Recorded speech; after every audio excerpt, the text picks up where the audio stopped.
एक बार एक नौजवान लड़का रेलवे स्टेशन पर पहुंचा और स्टेशन पर पहुंचकर टिकट काउंटर पर गया और वह जाकर कहने लगा कि मुझे एक टिकट दे दो। काउंटर पर बैठे व्यक्ति ने उससे पूछा कि आपको कहाँ का टिकट चाहिए। लड़के ने कहा, टिकट दे दो। आपको बात समझ नहीं आ रही? मुझे टिकट दे दो। काउंटर पर बैठे व्यक्ति ने सोचा कि ये शायद थोड़ा सा खिसका हुआ है, इसलिए इस प्रकार की बातें कर रहा है। काउंटर पर बैठे व्यक्ति ने फिर से पूछा कि अरे भाई साहब, आपको कहाँ का टिकट चाहिए, बताइए तो। लड़के ने कहा, अरे मैं तुमसे टिकट मांग रहा हूँ, तुम्हें देना नहीं है क्या? मुझे टिकट दे दो। अब काउंटर पर बैठे व्यक्ति को थोड़ा सा गुस्सा आ गया और उसने उस व्यक्ति को भगा दिया और कहा, पीछे बहुत सारे लोग खड़े हुए हैं, तुम यहाँ से चले जाओ वरना मैं पुलिस को बुला लूँगा। वो लड़का थोड़ा सा गुस्सा हुआ और वहाँ से चला गया और उसके बाद वो प्लेटफॉर्म पर आ गया जहाँ पर बहुत सारे लोग खड़े हुए थे और किसी ट्रेन का इंतजार कर रहे थे। अब थोड़ी देर के बाद ही वहाँ पर एक ट्रेन आ गई। अब सभी लोग उस ट्रेन में चढ़ने लगे, वह लड़का भी उस ट्रेन में चढ़ गया। अब मैं सभी से एक प्रश्न पूछना चाहता हूँ जिसका जवाब आपको मुझे देना है। आप बताइएगा कि वह लड़का अब कहाँ पर पहुँचेगा। हाँ, आप बताइए कि वह लड़का अब कहाँ पर पहुँचेगा। आप मुझे बताएं कि वह लड़का कहाँ पहुँचेगा जहाँ वाकई में उसे जाना है, या फिर वो वहाँ पहुँचेगा जहाँ पर वो ट्रेन उसे ले जाएगी। जी हाँ, बिल्कुल सही कहा आपने। वह लड़का वहाँ पहुँचेगा जहाँ वो ट्रेन लेकर जाएगी।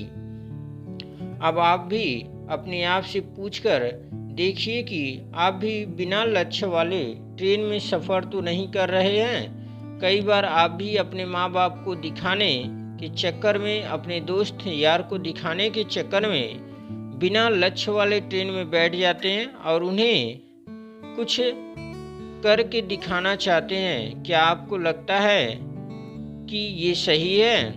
अब ट्रेन में बैठा व्यक्ति चला जा रहा है, लेकिन कुछ दिन के बाद वो बोर हो जाता है, परेशान होने लगता है कि ये मैं कहाँ आ रहा हूँ। और फिर थोड़े देर के बाद उसे एक स्टेशन दिखता है और बहुत सारे लोग उतर रहे होते हैं और फिर वो भी वहाँ पर उतर जाता है। लेकिन स्टेशन पर उतरने के बाद उसे ये समझ में आता है कि मुझे यहाँ आना ही नहीं था, मुझे तो कहीं और जाना था।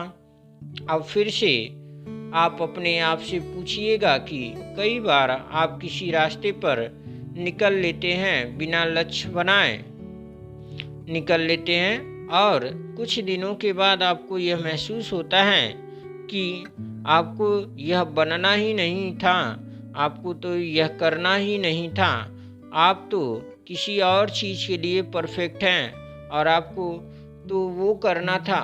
आप सिर्फ लोगों को दिखाने के चक्कर में किसी चीज़ को बनने की कोशिश करते हैं, जबकि असल में वो आप होते ही नहीं हैं। एक बिना लक्ष्य की यात्रा करने पर आपका पूरा जीवन खराब हो सकता है और वहीं पर एक महत्वपूर्ण चीज़ खराब होती है जो कभी वापस नहीं आ सकती, और वो है आपका समय। और इसलिए सबसे पहले आप सही जगह का चुनाव करें कि आपको जाना कहाँ है। उसके बाद स्टेशन पर जाकर अपनी सही ट्रेन ढूंढें, क्योंकि वहाँ पर बहुत सारी ट्रेनें होंगी, बहुत सारे लोग होंगे, अलग अलग ट्रेन में चढ़ रहे होंगे, लेकिन आपको अपनी ट्रेन ढूंढना है जो आपको अपने सही लक्ष्य पर पहुंचाएगी। यदि आप किसी को दिखाने के लिए कोई भी काम कर रहे हो तो आप उसे आज ही छोड़ दीजिए और अपने एक सही लक्ष्य का चुनाव कीजिए जो आपको एक सही यात्रा पर पहुंचाएगी। कई लोग अपने जीवन में बिना लक्ष्य के घूमते रहते हैं, भटकते रहते हैं, परेशान होते रहते हैं और जीवन के अंत में कहते हैं कि मैंने अपने जीवन में कुछ नहीं पाया। क्या आप भी उनमें से एक बनना चाहते हैं, या फिर एक सही लक्ष्य का चुनाव करके अपने जीवन को खुशी खुशी प्रसन्नता से जीना चाहते हैं? फैसला आपका है। अगर आपको हमारा ये वीडियो पसंद आया तो चैनल को सब्सक्राइब करें तथा वीडियो को लाइक और शेयर करें और बेल आइकन प्रेस कर लें। जय हिंद।